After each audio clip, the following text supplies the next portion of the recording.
choices.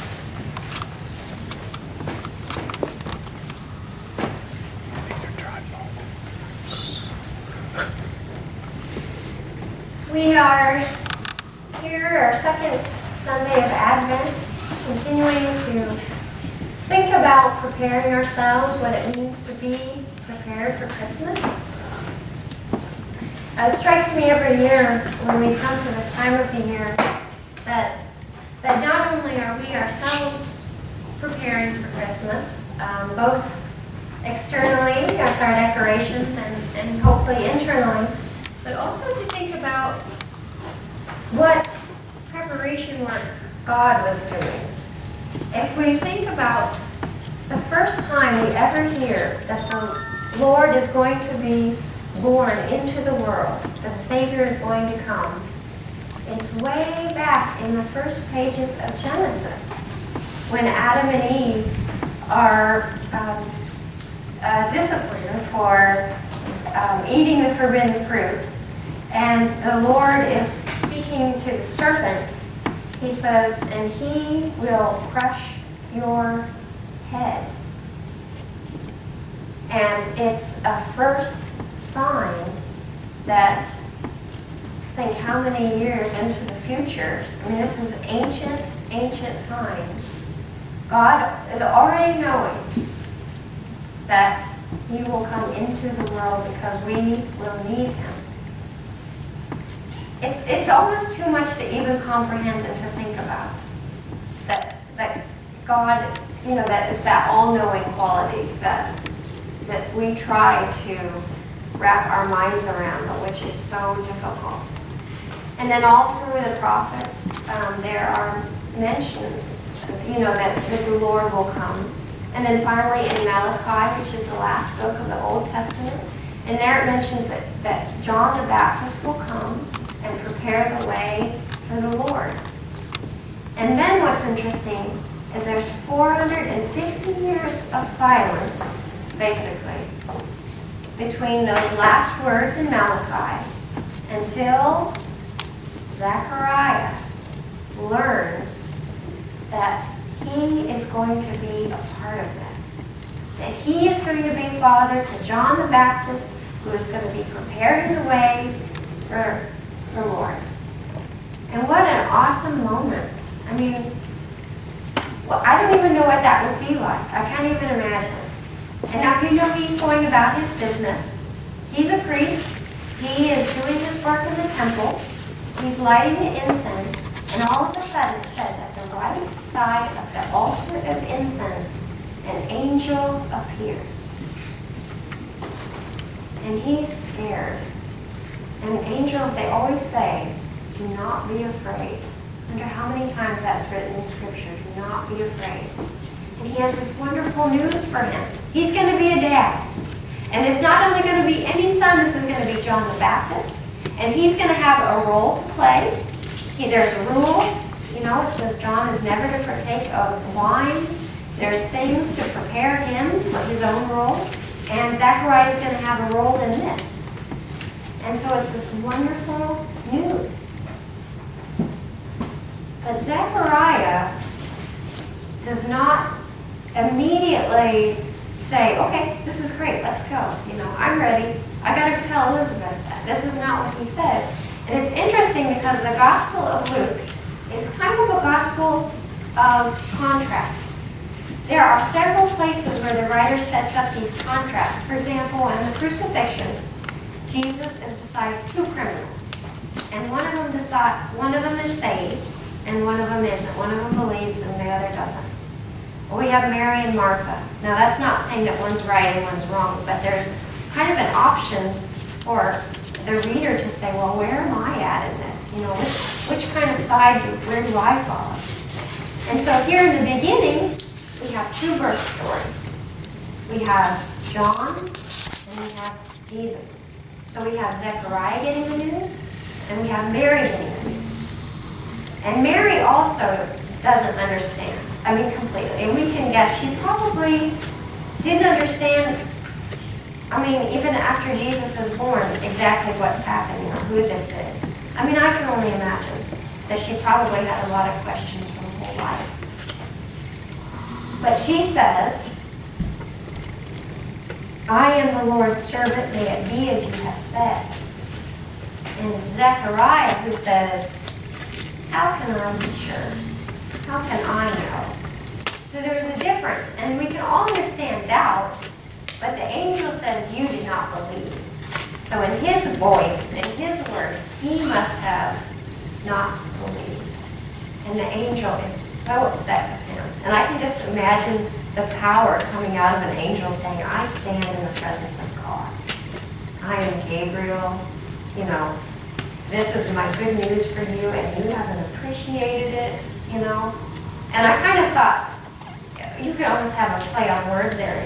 You know, like the angel is incensed by the incense, or I was trying to think of some cutesy thing I could include, you know, but, and so, because of this, he can't talk. And he says, it will be like this until all of this comes true, what he has just said. And so even when John is first born, it doesn't come true. He still can't speak. It comes when they're naming him. So he finally gets his voice back. So, one thing that I read this week stayed with me, and it's kind of the idea that, you know, in that moment when Zechariah is kind of showing that weakness and not really believing, we might call it maybe disobedience in a way. He wasn't really perhaps ready to quite step into that role of following what God wanted for him, or wanting to believe right away that plan that God had for him. It was easier to think for himself. You know, that Zechariah was, you know, his wife is too old for this, and he is almost trusting himself more. And one woman put it in a commentary, she said, obedience is freedom. Obedience is freedom. Because in the moment that he says, no, his name is John, he's being obedient to what the angel has told him. He's free. His tongue is free. It says it's loosened. Like, in a very symbolic way. He wasn't free, and then he is free. This line came into my mind. Obedience is freedom. This week, one day, I was driving in the car with Mom, and I was doing the driving, and several police cars were out. And it just so happened that every time a police car would come, you know, they'd be driving this way, I'm driving this way, I would just automatically put my foot on the brake. It didn't matter how fast I was going. I didn't even check. It was just this automatic impulse to put my foot on the brake. And I don't know if any of you have ever done that, but Mom was noticing it too, because it happened like 3 times in a row, you know. And she said, you know, when I drive the speed limit all the time, I never have to worry.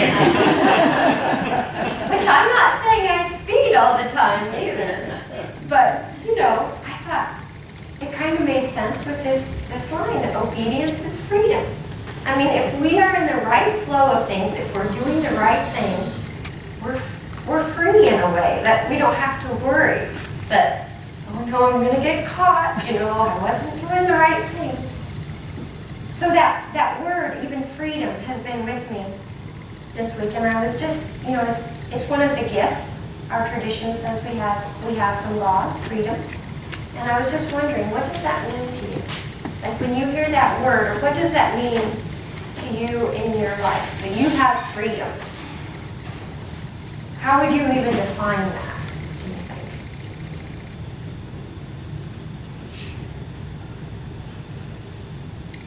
You can make your own choices. Mm-hmm. Mm-hmm. Absolutely. Choices. Mm-hmm. I'm sure when you're in the military, freedom takes on a whole different, or a new level, too, of meaning. I mean, if you're fighting for freedom, well, it's definitely choices. It's the gift of choice. In this world, we have a choice of the kind of person that we want to be. That's our gift of freedom in this life. In our tradition, what we learn is that we find ourselves, this is something we, of course, talked about many times, but the idea that we are really at a perfect intersection in our life of freedom. There's a sense that it's not, we know we don't have freedom to do just anything. It's not that kind of freedom. But as our theology explains it, we are affected by the afterlife, or the spiritual life. So we find ourselves being influenced by both the heavenly society and hellish societies. And that comes into our mind, and if you can think of any time you've had thoughts pop into your mind, some are nice and some are not so nice. And that's like the heavenly and the hellish, that's reality influencing us. Our freedom in this life is that we get to choose which ones of those thoughts we want to follow and what we want to believe. Swedenborg said that in the afterlife, though, our freedom is going to be a different kind of freedom. It's not the same thing. In this life, our freedom is our choice. We're trying to decide who we want to be. But real freedom, true freedom, is actually not just having a choice, but choosing God. And so in the afterlife, everybody has a freedom to choose, but you get to be the person that you want to be. That's your freedom in the afterlife. If you've ever felt that here, living, if I could just be who I want to be, if I could just, feel comfortable or be around people who are just like me, that feeling, that's a spiritual, that comes from the spiritual world. Because whether in a heavenly society or a hellish community, we get to be who we are. And that's our freedom. But if we choose a more hellish side to things, it's actually not freedom in the sense that we think of. It's limiting.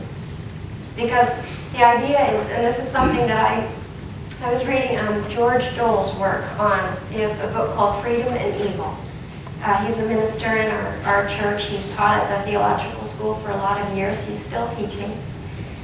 He wrote really a wonderful book about it, and he said, the thing about it is if we're going to choose that, if we end up choosing a more hellish path, it's because what we're really saying is we don't care what really is true. I just want to believe what I want to believe.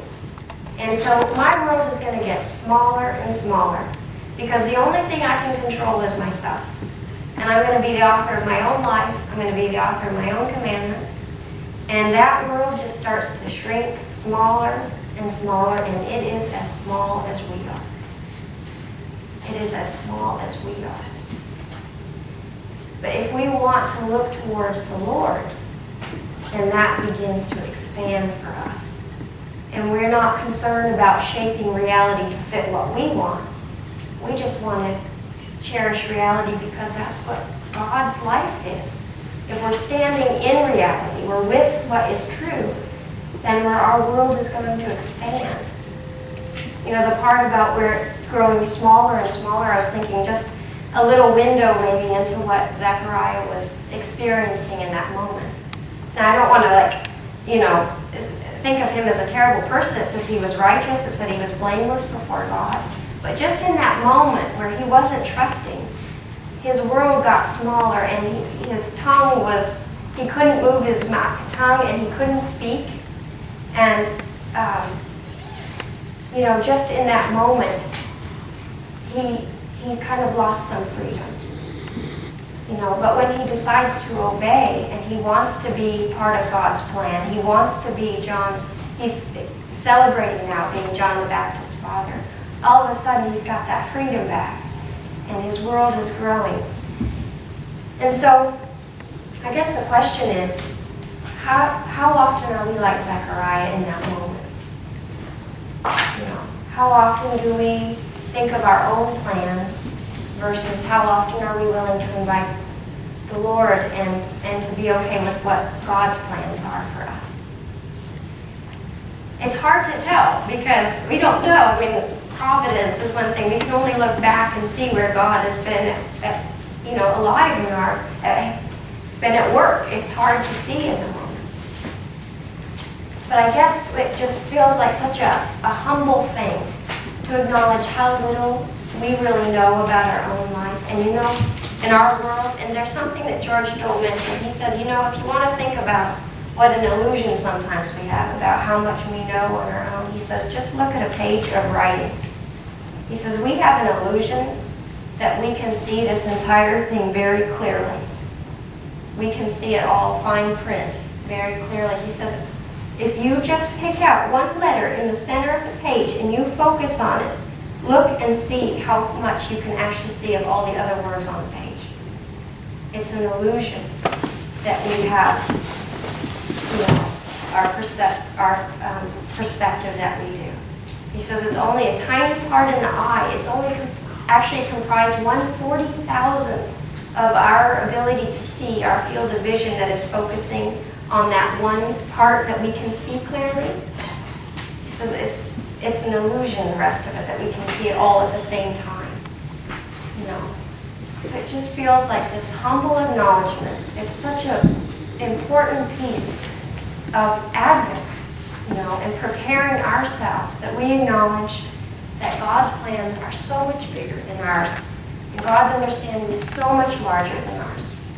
And if we will just give some reflection this week to Zechariah's experience and opening up ourselves to what maybe God would have for us as much as we can, then it can profoundly help our Christmas experience be that much more meaningful. May this be true for all of us.